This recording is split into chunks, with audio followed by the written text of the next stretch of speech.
Segunda carta do apóstolo Paulo aos Coríntios, capítulo 5, a partir do versículo 18. E quando você encontrar, já busque alguém que está sem a palavra de Deus. Você vai passar os 4 evangelhos, vai passar o livro de Atos, vai passar Romanos, depois tem 1 Coríntios, depois 2 Coríntios. Amém? Diz assim: e tudo isso provém de Deus, que nos reconciliou consigo mesmo, por Jesus Cristo, e nos deu o ministério da reconciliação. Isto é, Deus estava em Cristo reconciliando consigo o mundo, não lhes imputando os seus pecados, e pôs em nós a palavra da reconciliação. Amém? É isso também que você está lendo? É isso mesmo? Eu vou ler pela segunda vez então. E tudo isso provém de Deus, que nos reconciliou consigo mesmo, por Jesus Cristo, e nos deu o ministério da reconciliação. Isto é, Deus estava em Cristo, reconciliando consigo o mundo, não lhes imputando os seus pecados, e pôs em nós a palavra da reconciliação. Amém? Coloca a tua Bíblia aí sobre o teu assento, fecha os teus olhos, coloca as tuas mãos sobre o teu coração, entrega nessa tarde a tua ansiedade, a tua preocupação, aquilo que você ainda vai resolver nesse dia. Fala para Deus que você está aqui para glorificar o nome dEle, que você precisa de uma resposta da parte de Deus. Abra o teu coração agora na presença do Senhor. Senhor, meu Deus e meu Pai, a tua palavra, meu Deus, foi lida e vai ser pregada agora. Vai de encontro a cada vida que está aqui. Tira todo impedimento, toda barreira, e fala de uma forma poderosa, e que a tua palavra ela vá e produza o resultado para a qual está sendo enviada, no nome de Jesus. Vamos aplaudir bem forte. Eu quero que você aplauda bem forte. Aplauda bem forte nessa tarde a palavra de Deus. Diga graças a Deus. Diga glória a Deus. Amém? Toma o teu assento, toma o teu assento. Já olhe para essa pessoa que está do teu lado.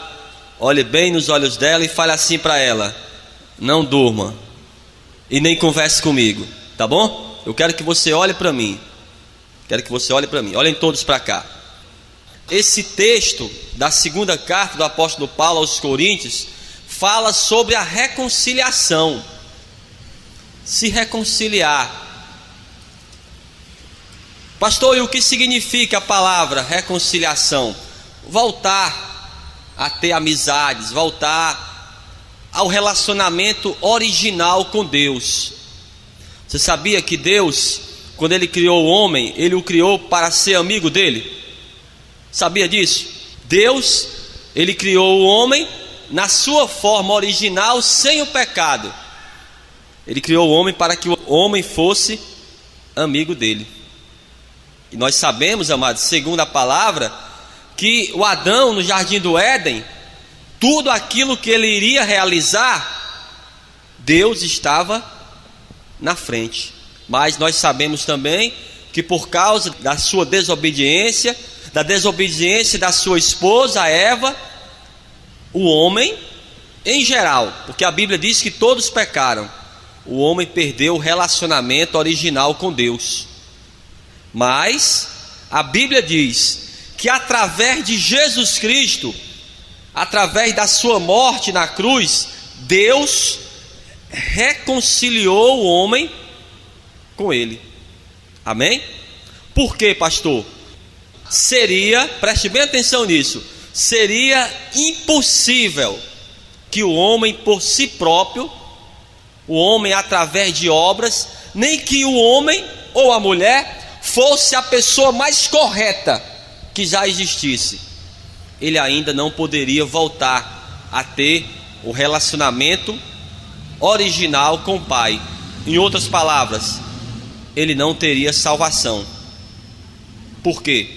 Por causa dos pecados. Mas Jesus Cristo morreu na cruz sem pecados, para que hoje eu e você pudéssemos estar juntos de Deus. Diga graças a Deus por isso. Vamos ver na palavra aqui o que diz? Abra comigo no Salmos 130. Procure aí, Salmos 130. Então ele realizou a reconciliação. Ele mesmo, o próprio Deus, ele providenciou a reconciliação com o homem através do Cristo, através de Jesus e a sua morte na cruz. Salmos 130, versículo 3. Procure aí.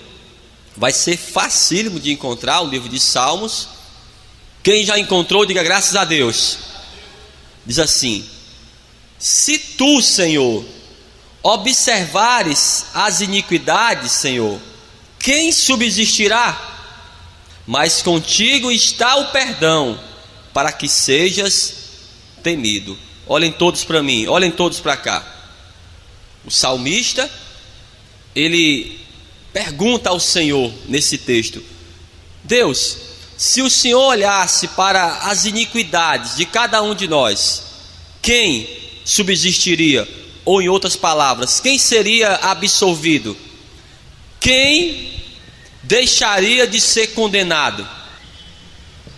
Ninguém. Mas Deus não olha para os nossos pecados. Isso é, antes da tua conversão.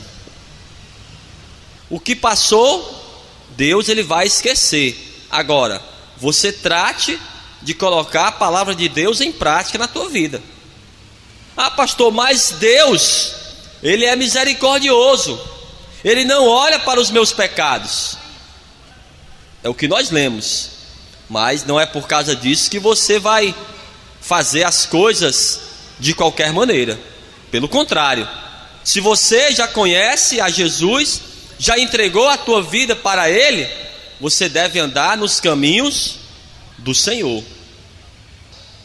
Se Ele entregou a própria vida por mim e por você naquela cruz, e já te perdoou, e já reconciliou-se com você, você hoje está na presença de Deus, não pode mais voltar ao pecado, porque você perde a tua salvação. Vamos ver aqui no livro de Gênesis, primeiro livro da Bíblia. Vamos ver aqui no capítulo 3. Capítulo 3, amados, ele vai falar do momento que o homem, e eu digo homem, né? O homem é a mulher, o ser humano, momento que ele caiu. Preste bem atenção. Capítulo 3, a partir do versículo 6. Quem encontrou, diga graças a Deus. Diz assim: e vendo a mulher que aquela árvore era boa para se comer, e agradável aos olhos, e árvore desejável para dar entendimento, tomou do seu fruto e comeu, e deu também a seu marido, e ele comeu com ela. Então foram abertos os olhos de ambos, e conheceram que estavam nus, e coseram folhas de figueira, e fizeram para si aventais. Olhem todos para mim agora, preste bem atenção, quero que você preste muito bem atenção. No momento que eles desobedecem a Deus, abrem-se os olhos. Não é que eles estavam anteriormente cegos, mas eles começam a analisar a vida agora de uma nova perspectiva. Eles não eram mais inocentes diante de Deus. Ah, o que eles fazem? Eles pegam de folhas de figueira e se cobrem. O que é que simboliza isso? A vã tentativa do homem de tentar encobrir um erro. Está compreendendo? Às vezes você faz uma coisa errada e você tenta encobrir, como se você dissesse assim: ninguém viu. Mas aquilo não adiantou. Aquelas vestes de figueira não adiantou. Às vezes a pessoa, ela quer encobrir um erro, e ela está distante de Deus por causa do pecado, e ela toma drogas, ela começa a beber, começa com prostituição. Por quê? Ela tenta encobrir uma coisa que está errada. Ela sabe que não está certa, mas ela tenta encobrir. tem aquela coisa de faz de conta que está tudo bem. Aí o que é que Deus fez? Deus, ele vai preparar uma vestimenta correta para eles. Vamos ver aqui, preste bem atenção, capítulo 3 ainda, versículo 21. E fez o Senhor Deus a Adão e a sua mulher túnicas de peles e os vestiu. Olhem todos para cá, olhem todos para mim. Eles percebem que estavam nus, pegam folhas da figueira e se cobrem, mas não adiantou. Olha o que Deus faz. Deus pega a pele de um animal para cobri-los. Você sabia que no capítulo 3 aqui, tanto no versículo 15 como no versículo 21, está falando sobre Jesus Cristo? Pastor, mas o que é que tem a ver Gênesis com Jesus Cristo? Olhe para mim, depois você lê em casa, preste atenção. Deus, para vestir o homem e cobrir um erro do homem, teve que matar um animal. Porque como ele teria a pele do animal sem matá-lo? Um animal que era totalmente inocente. Não foi o animal que errou. Quem errou foi o homem. Ao que Deus fez, teve que cobrir o erro do homem. Aí matou o animal, porque ali no jardim do Éden, os animais viviam livres. O que Deus fez? Teve que matar um animal totalmente indefeso, sem culpa, para poder cobrir o pecado ali, o erro do homem. Foi isso que Jesus fez, amados. Quando ele morreu naquela cruz, a Bíblia diz que ele não tinha pecados. Ele morreu por causa do meu pecado e por causa do teu pecado. Ele era como aquele animal, totalmente como? Totalmente inocente. Por isso que a Bíblia diz que foi Deus que proveu. Foi Deus que proveu a nossa salvação. Foi Deus que, desde o começo do mundo, Ele já se preocupava, amados, com as nossas vidas. Vamos voltar para o Novo Testamento, na carta do apóstolo Paulo agora aos Efésios. A Bíblia diz que o próprio Davi, ele estava na sua casa, no seu palácio, certa vez, e ele vê, tomando banho, uma mulher muito bonita, a Batseba, e ele traz a Batseba até os seus aposentos, e ele mantém relação com ela.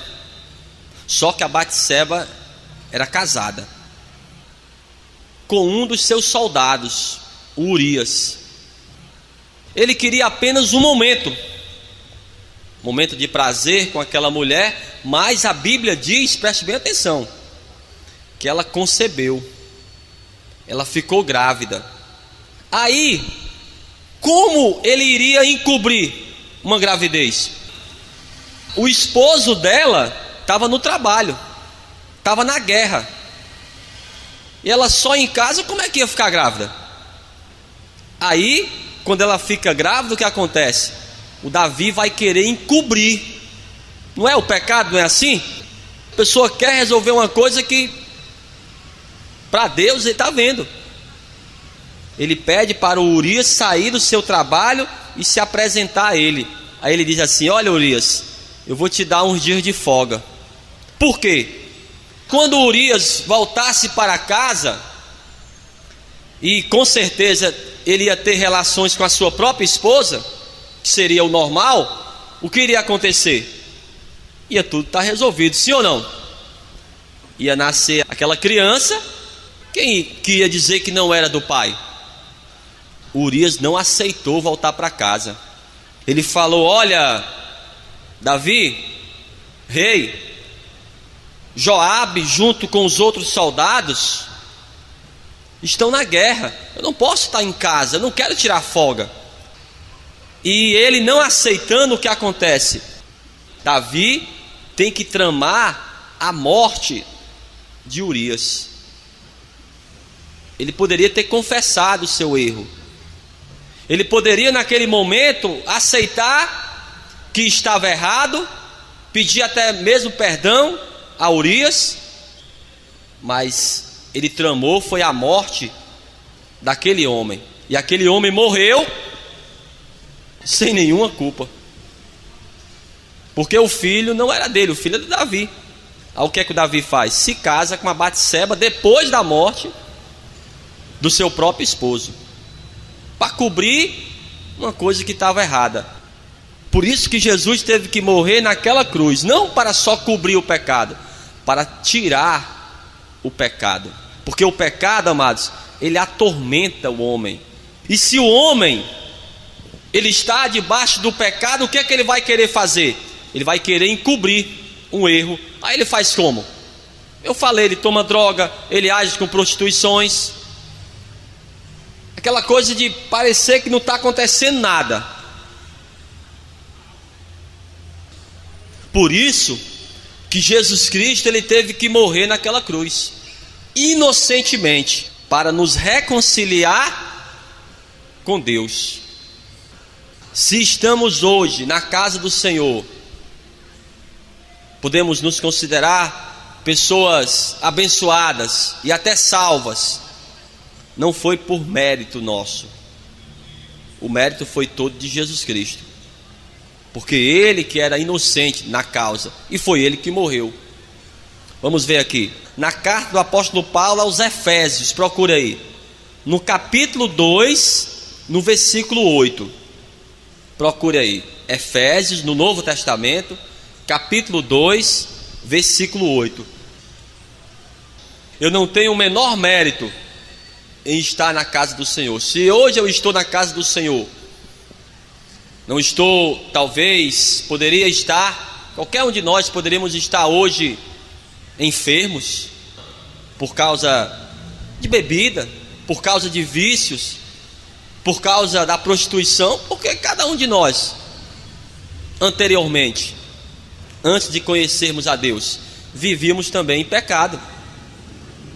E se Deus ele nos conservou em vida, nós temos que glorificar o nome dele.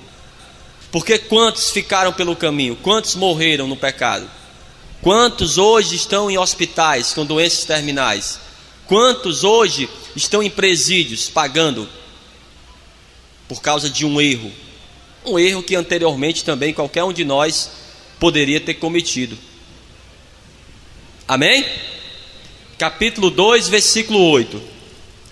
Diz assim a palavra de Deus: porque pela graça sois salvos, por meio da fé, e isso não vem de vós, é dom de Deus. Quando você vê a palavra graça, grife aí na tua Bíblia, se você tem uma caneta, graça, aí você bota embaixo, favor imerecido. Quando alguém falar em graça, você entende que graça significa o quê? Favor imerecido. E a Bíblia diz que somos salvos pela graça de Deus, um favor imerecido. Agora, a Bíblia diz que é pela fé. Quando entregamos a nossa vida para Jesus, e podemos colocar isso até como mérito. Por quê? Porque para alcançarmos essa graça e o favor imerecido de Deus para nossas vidas, nós temos que reconhecer os nossos erros, sim ou não? Se o homem ele não reconhece os seus erros, como ele vai buscar em Deus a misericórdia? Como ele vai buscar em Deus o perdão de seus pecados, se ele não reconhece? Então, se estamos hoje na casa do Senhor, foi porque, é óbvio, Jesus Cristo morreu naquela cruz, mas também, amados, porque nós reconhecemos os nossos erros e pedimos para que Deus nos perdoasse. Quem sabe aqui da história do filho pródigo? Quem sabe aí? Levanta a mão. Eu vou lembrar a você. foi aquele jovem que abandonou o convívio com o seu pai, pegou a sua parte na herança e foi embora. Ele perdeu tudo que tinha e começou a trabalhar com porcos para sobreviver. Para sobreviver, aquele homem teve que trabalhar cuidando de porcos. Ele queria até mesmo comer das comidas dos porcos, mas não era possível. Aí o que ele faz? Preste bem atenção. Ele reconhece a sua falha, reconhece o dano que causou, e ele volta para a sua casa e fala para o pai, pede perdão ao seu pai, e o seu pai o aceita de novo, não como um escravo, porque o que ele queria, amados, era trabalhar para o seu pai, ser um servo do seu pai. Mas o pai dele: não, você sempre vai ser o meu filho. Vamos ver tudo isso aqui no Evangelho de Lucas. Procure aí. Vamos buscar no capítulo 15. É um capítulo aqui do Evangelho de Lucas que nos traz 3 parábolas. A parábola da dracma perdida, traz também a parábola da ovelha perdida, e nos traz também essa parábola, a parábola do filho pródigo. Procure aí no capítulo 15, procure o versículo 20 aí do Evangelho de Lucas. Quem já encontrou, diga graças a Deus. Diz assim: e levantando-se, foi para o seu pai, e quando ainda estava longe, viu seu pai, e se moveu de íntima compaixão, e correndo, lançou-se-lhe ao pescoço e o beijou. E o filho lhe disse, olha o que o filho disse: pai, pequei contra o céu e perante ti, e não sou digno de ser chamado teu filho. Olhem todos para cá. Eu não sou digno. É isso que é o favor imerecido. Não somos dignos da graça de Deus. Não somos dignos de estarmos hoje na presença do Senhor e termos da parte de Deus a sua bênção. Esse jovem analisou: pai, eu não tenho mais como ser teu filho, eu errei demais. Mas o seu pai chama os seus servos, coloca no seu dedo o anel que marcava que ele era uma pessoa da família, era um filho. Trouxe um manto, trouxe uma roupa, que também analisava com aquela roupa que era filho. E principal, amados, deu sandálias nos pés, porque naquela época, amados, um escravo não calçava sandálias. Você sabia disso? Traga aqui a melhor sandália, coloque rápido aqui nos pés do meu filho. E ele recebeu o filho e se alegrou. Quando alguém chega pela primeira vez na casa do Senhor e entrega a sua vida para Jesus e busca a reconciliação com o Pai através de Jesus e busca da misericórdia de Deus, a Bíblia diz que há uma festa nos céus. Quando alguém entrega a vida dele para Deus, quando alguém reconhece Jesus como único, suficiente, exclusivo e eterno Salvador, quando essa pessoa reconhece os seus próprios erros. Ainda no Evangelho de Lucas, eu vou trazer outro exemplo, no capítulo 23, preste bem atenção, a história daquele malfeitor. Quando Jesus morreu, amados, a Bíblia diz que ele estava no meio. Existia um malfeitor à direita, existia um malfeitor à esquerda. E um dos malfeitores blasfemava contra Jesus. Mas o outro, a Bíblia diz que ele repreendeu o outro malfeitor e falou assim para aquele homem: olha, nós estamos aqui condenados a sermos crucificados porque merecemos, mas esse aqui não mereceu. Esse homem, apesar de não ter nenhum mérito, apesar de toda a sua vida só buscar fazer coisas erradas, ele teve uma revelação tremenda da parte de Deus. Ele entendeu que ele era culpado, que deveria estar naquela cruz, mas Jesus não era culpado. Vamos ver aqui, Lucas 23, a partir do versículo 40. Respondendo, porém, o outro repreendia-o, dizendo: tu nem ainda temes a Deus, estando na mesma condenação? E nós, na verdade, com justiça, porque recebemos os que os nossos feitos mereciam, mas este nenhum mal fez. Quem deveria estar naquela cruz seríamos cada um de nós, mas Jesus, ele morreu sem ter nenhum pecado.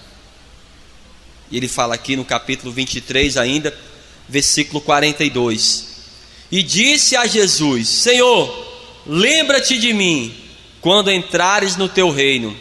E disse-lhe Jesus: em verdade te digo que hoje estarás comigo no paraíso. Qual era o mérito daquele homem? Nenhum. Talvez em sua vida toda ele não fez nada certo, mas por que que ele alcançou a salvação? E o próprio Filho de Deus lhe prometeu que estaria com ele naquele dia no paraíso. Ele reconheceu os seus erros, ele buscou pela misericórdia. Jesus, olha, não esquece de mim quando chegares no teu reino. Porque muitos acham que depois de morrer, acaba ali.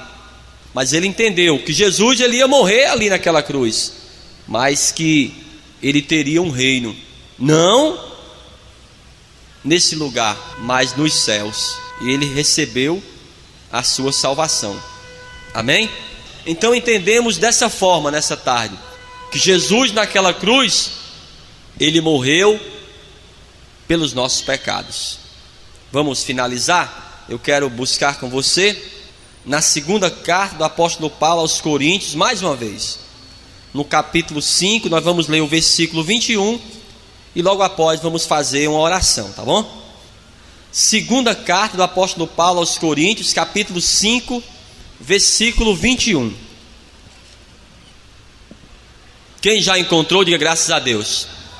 Diz assim: aquele que não conheceu o pecado, o fez pecado por nós, para que nele fôssemos feitos justiça de Deus. Então, aquele que não teve pecados, ele se fez pecados por nós. Por quê? Ele se fez maldito para nos dar a bênção de Deus e a salvação eterna. Amém?